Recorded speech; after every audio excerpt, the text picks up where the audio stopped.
آج کا پہلا سوال لیتے ہیں۔ یہ سوال ہماری ایک بہن ہے ماشاءاللہ جو ڈاکٹر ہے، انہوں نے پوچھا ہے مولانا صاحب حلال انویسٹمنٹ کس میں کر سکتے ہیں؟ اس دن آپ کا سبق نمبر 69 میں سن رہی تھی، اس میں آپ میوچول فنڈز اور شیئرز اور پوسٹ کے پیسوں پر زکوٰۃ کا مسئلہ بتا رہے تھے، تو کیا ان سب میں انویسٹمنٹ کر سکتے ہیں؟ بھائی ہماری جس بہن نے یہ مسئلہ پوچھا ہے، دیکھو ایکچول میں کیسا ہے، اللہ کے نبی صلی اللہ علیہ وسلم کے زمانے میں بھی لوگ اپنا پیسہ لگاتے تھے، کاروبار میں لگاتے تھے، تجارت میں لگاتے تھے۔ جو چیزیں جتنی چیزیں آج ہم لوگ کر رہے ہیں نا، تو یہ اللہ کے نبی کے زمانے میں بھی، صحابہ کے زمانے میں یہ سب چیزیں ہوا کرتی تھی۔ اب تھوڑی سی اس کی شکلیں اور صورتیں بدل چکی ہے۔ ابھی جیسے مثال کے طور پہ آپ نے پوچھا ہے میوچول فنڈ کے بارے میں، شیئرز کے بارے میں اور پوسٹ کے بارے میں۔ میوچول فنڈ کو سمجھنے کے لیے شیئرز کو سمجھنا ضروری ہے۔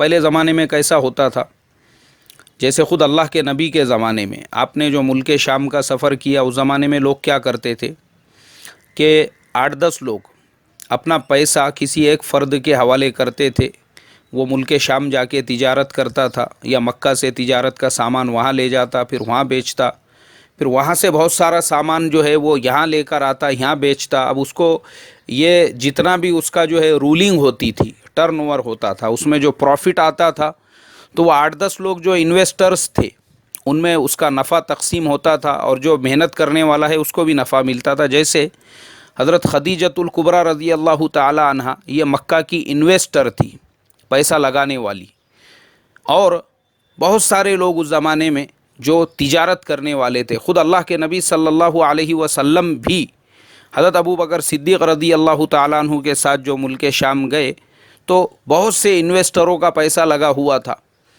تو بتانے کا مقصد یہ ہے، یہ پرانے زمانے سے چلتا آ رہا ہے۔ اب ہمارے زمانے میں اس کی شکل اور صورت تھوڑی سی چینج ہو گئی۔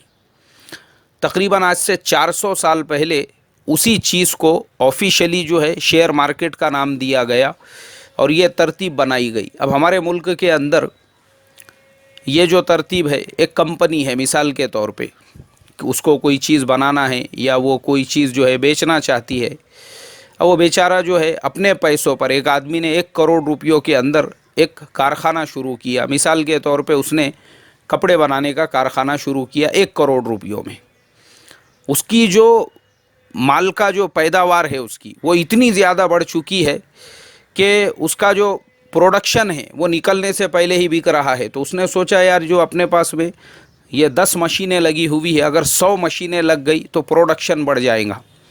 اب 100 مشینوں کے لیے پیسہ کہاں سے لائے؟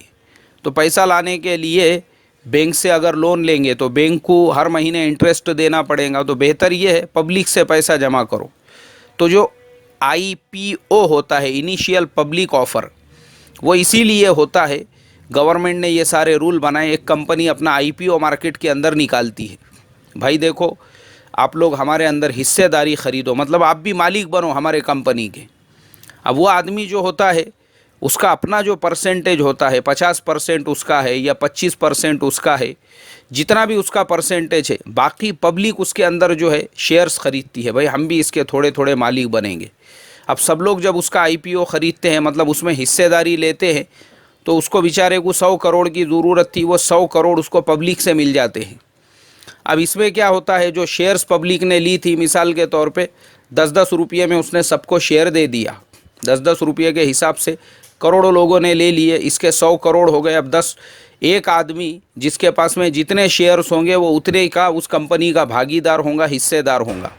اب اس میں 2 طریقے سے لوگ پیسے کماتے ہیں۔ ایک تو یہ ہوتا ہے کہ 10-10 روپئے کے حساب سے انہوں نے جو شیئرز خریدے ہوئے ہیں، کمپنی کیا کرتی ہے، کمپنی کا اب جو 100 کروڑ کی اس نے نئی مشینیں لگایا، اس کو 100 مشینیں لگانا تھا، نئی مشینیں لگایا، پروڈکشن بڑھ گیا، اور بھی پروڈکشن بڑھ گیا۔ اب کمپنی نفع پہ نفع کما رہی ہے، تو جن لوگوں کے پاس میں شیئرز ہے، کمپنی ان کو تھوڑا تھوڑا حصہ دیتی ہے۔ 3 مہینے کے بعد، 6 مہینے کی بعد اس کو ڈیویڈینڈ کہتے ہیں، جو کمپنی کی طرف سے ملتا ہے۔ جو نفع کمپنی ان کو دے رہی ہے، ماشاءاللہ ایک تو شیئر سے ان کا یہ فائدہ ہو رہا ہے، اور دوسرے لوگ جب یہ دیکھتے ہیں کہ بھائی یہ کمپنی جس نے 10 روپئے میں شیئر بیچی تھی